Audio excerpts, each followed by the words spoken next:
Hello YouTube, B3 here, back with another kicking comic book collection update. Yeah, really cool, got a lot of stuff, big graphic novel, and a ton of issues, so let's get through it. Alright, first up, Volume 1 of Batman Eternal, which I have to admit I haven't read yet. I got my friends a few graphic novels I picked up from them, and they let me read them, so I've been reading them, like Spider Island and Dark Knight Strikes Again, so I read those instead of this, and I'm gonna hop on it, but, you know, I'm reading like some film books to help with my filmmaking and stuff also, so, you know, I'm just trying to even everything out. But yeah, Batman Eternal Volume 1, got it for less than 30 bucks, actually, and it's normally 40, so that's pretty crazy. And then the Amazing Spider-Man Annual, it was a waste of money. I wish I hadn't bought it. It's $5 and nothing happens in it. It's just a bunch of little stupid side stories that they knew you would buy because it's fucking Spider-Man. So, boo! And the Amazing Spider-Man 11, I believe this is the one where they fight, you know, Spider-Man and Superior, Amazing and Superior. I read these weeks ago, this issue weeks ago, so it's hard to remember exactly what in the story happened in this issue, but yeah, and I believe the Inheritors showed up at the very end and fighting, and Cosmic Spider-Man took a fall. Pretty cool. My Little Pony Friends Forever number 12. Twilight was trying to help Pinky stop eating these treats because they make her sick every year, and self-control, and I didn't really like it. It was a hard read, and by hard read I mean like it was hard to stay focused on it because I didn't like it. But whatever. Friends Forever is a hit or miss for me. Spider-Verse Team Up number 2, really cool. The Ultimate Spider-Man from the comics, Miles Morales, and the Ultimate Spider-Man from the current TV show or whatever, Drake Bell.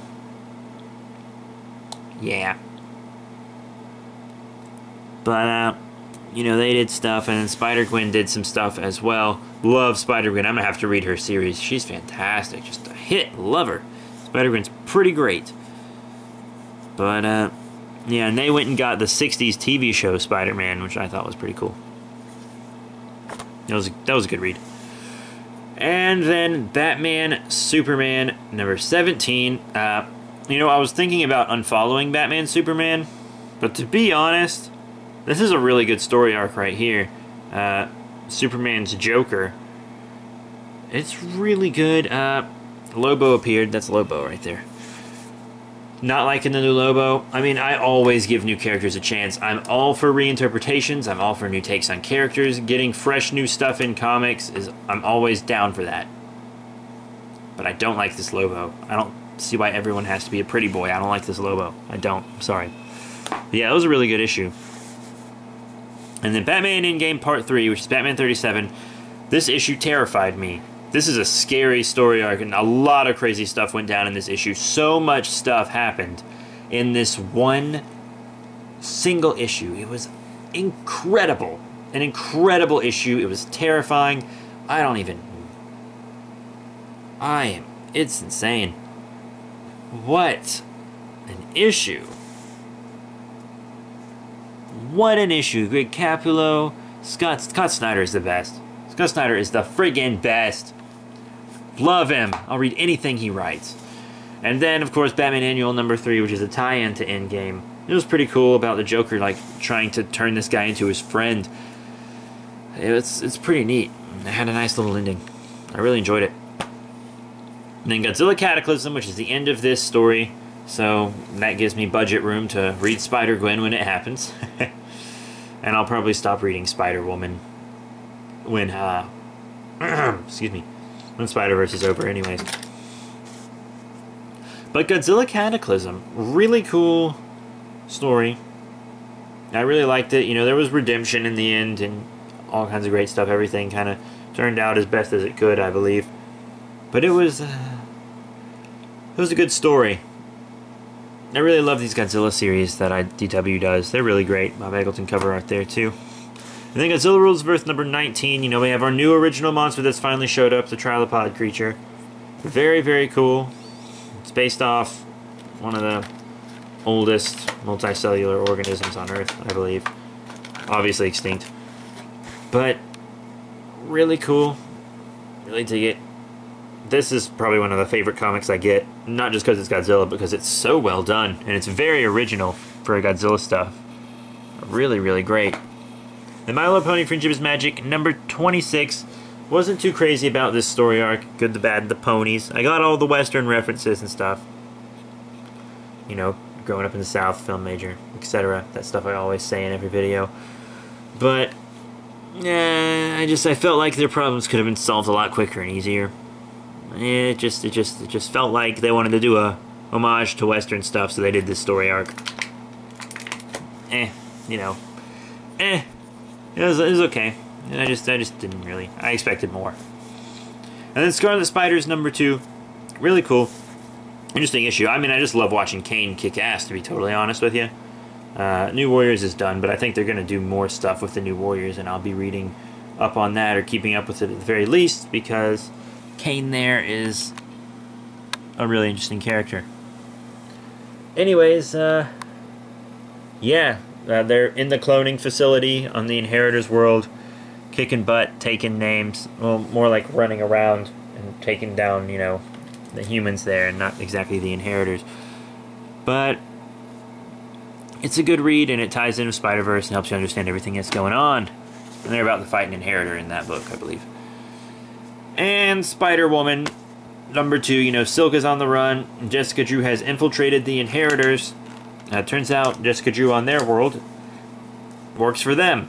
So Spider-Woman is has taken her place, and she's conspiring with someone on the inside.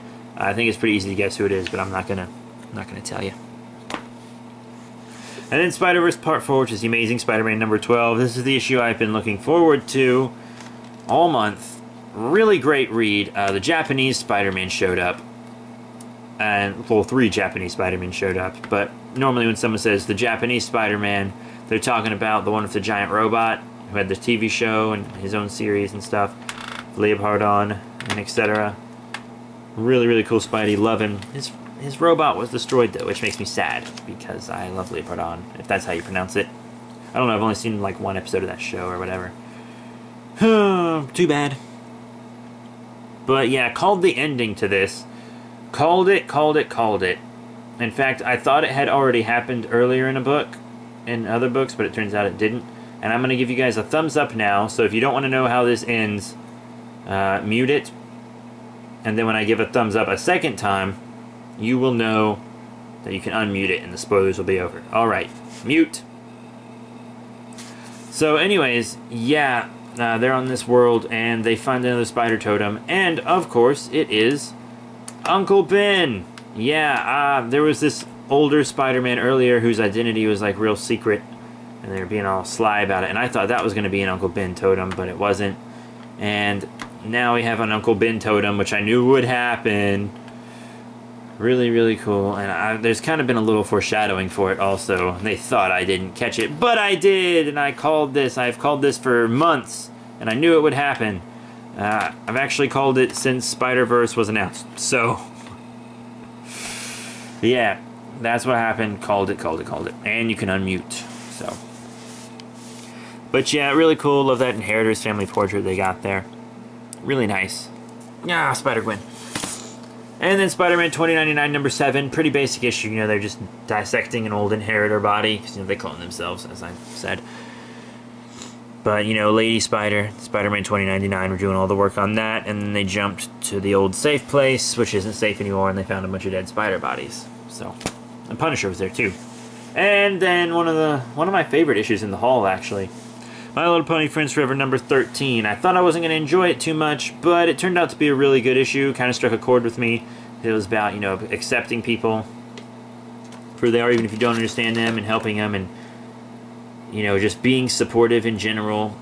You know, there were parents in it that didn't, you know, understand their kids and weren't really supportive, but who turned out being supportive after a while, and talked about doing stuff with your friends that they like to do, even if you don't truly understand it and aren't into it, but doing it because they like to do it and you want to see them happy doing what they love. You know, and that really struck a chord with me, because I don't know a lot of people who like the kind of stuff I like, because, you know, I live in this rural-ass community where we don't even have, you know, places to shop. And you gotta drive an hour to do anything in the South, and everyone's, you know, real conservative about everything.